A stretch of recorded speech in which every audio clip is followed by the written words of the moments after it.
Greetings to one and all.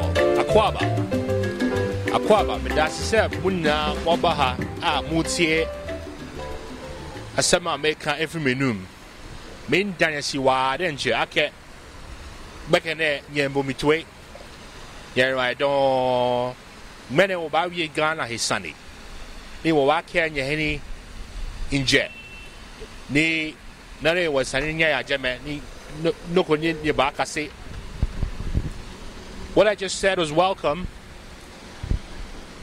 Very glad you tuned in, and we're going to be talking about Ghana, a country I love very much, a country I spent my formative years in, and a country that many don't not know anything about.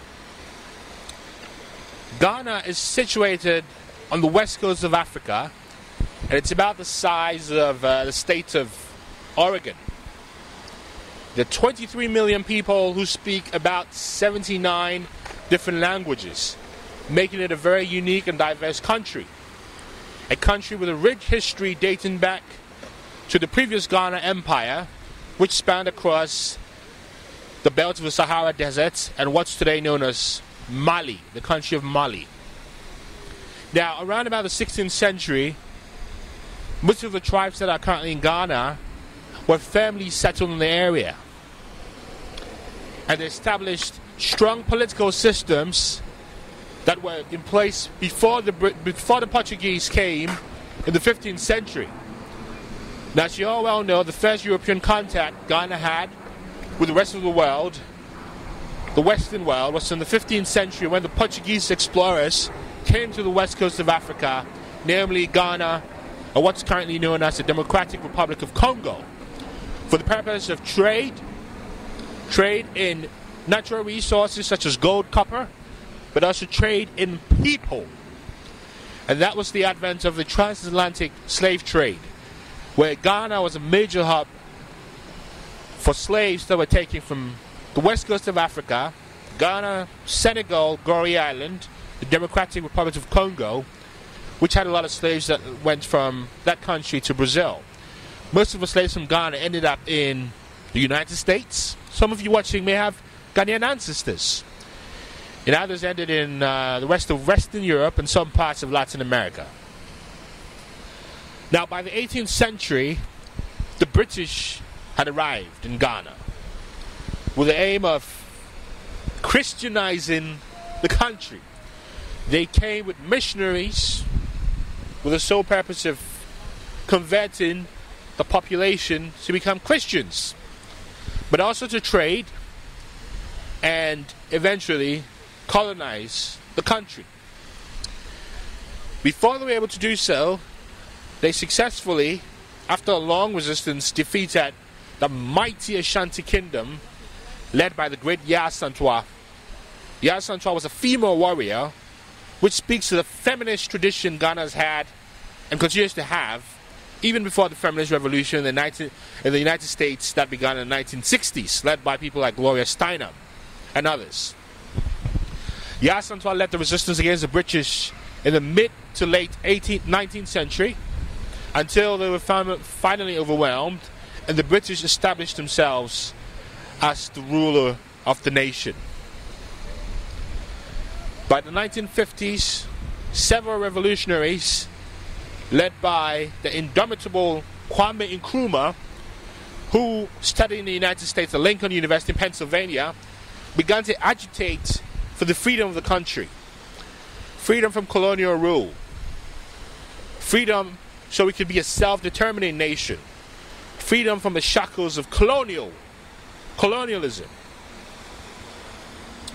By 1957, Ghana became the first country in sub-Saharan Africa to gain its independence. A huge feat which began the ferment for the Pan-Africanist movement. The Pan-Africanist movement was essentially a movement that was rooted in black consciousness around self-determination and economic empowerment, with primary figures such as Emperor Haile Selassie, Sheikh Anta Diop, the philosopher, professor from Senegal, Sekou Touré from Guinea, Amilcar Cabral from Guinea-Bissau, Of course, Osajifo Dr. Kwame Nkrumah from Ghana, Edward Nasser from Egypt, and many others. As part of this Pan-Africanist movement, Kwame Nkrumah, a Ghanaian, married Fatia, an Egyptian woman, in the spirit of Pan-Africanism, a united continent united against imperialism, as they put it. Well, Kwame Nkrumah became a dictator, even though Ghana had about 400 million pounds, which is, in today's currency, several billions of dollars. By the time he was deposed in the 1970s, the country was bankrupt. And this began a succession of military governments interspersed with some civilian rule here and there. By the late 1970s, a junior officer in the Ghana Armed Forces by the name of Jerry John Rawlings, who is an important turning point in the history of Ghana, came to power.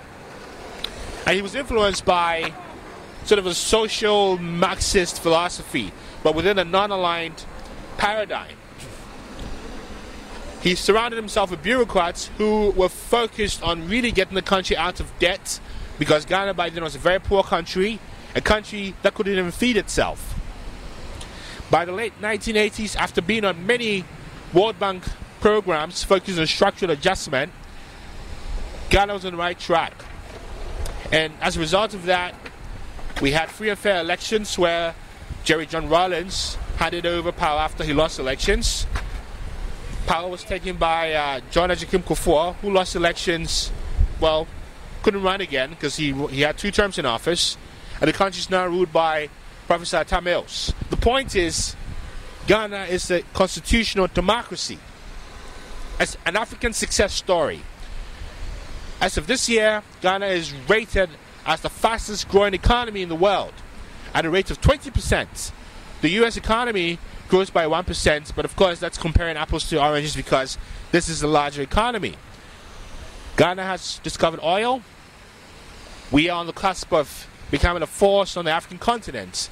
And with the current financial crisis, everybody knows that Africa is the new frontier for growth, investment, and opportunity. I myself look at the continent with fondness and hope very soon I can be a part of the economic revolution that's happening on the continent. Now, I think the perception most of you get of Africa might be one of famine and hunger. And likewise, the perception most people in Ghana or the continent get of the rest of the world is this is a rich country and there are no poor people. I remember myself being very surprised when I saw homeless people on the streets. The point is, propaganda works both ways. Don't believe everything you hear about Africa.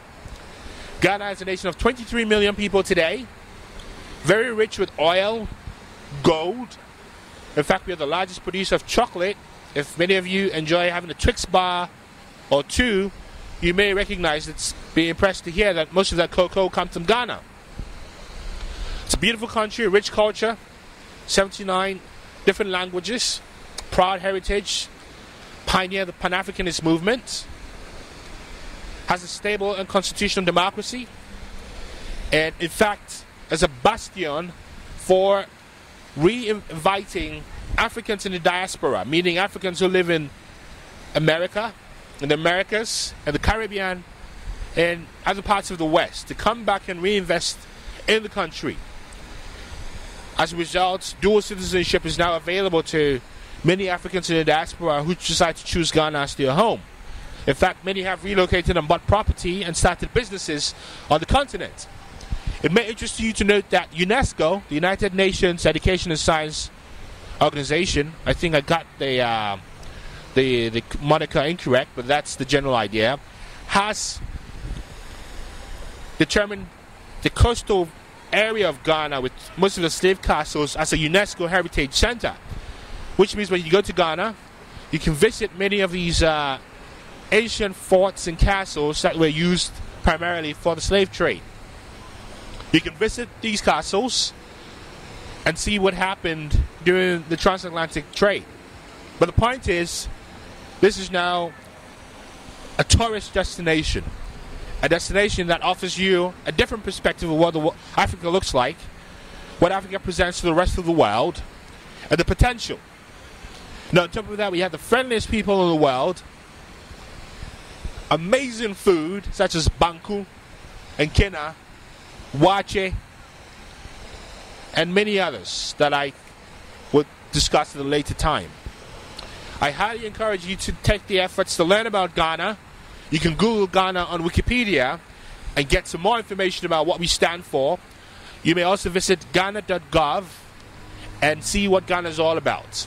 Now, to give you a little context, my name is Nana Gyesie. I'm a Ghanaian by heritage who has lived in the Washington, D.C. area for the last 12 years. I work for an international institution in the area, went to Georgetown University, as well as the University of Maryland, University College, but maintained firm roots with Ghana. And I'm very passionate about the growth of Ghana. Ghana is the future. Africa is the future. We are the future. You are the future. Which is why you need to get to know about the future, which is Africa. Plug in and connect. It's not just a continent full of disease. We have rich cultures. We are proud people. A friendly people. A humane people. A welcoming people.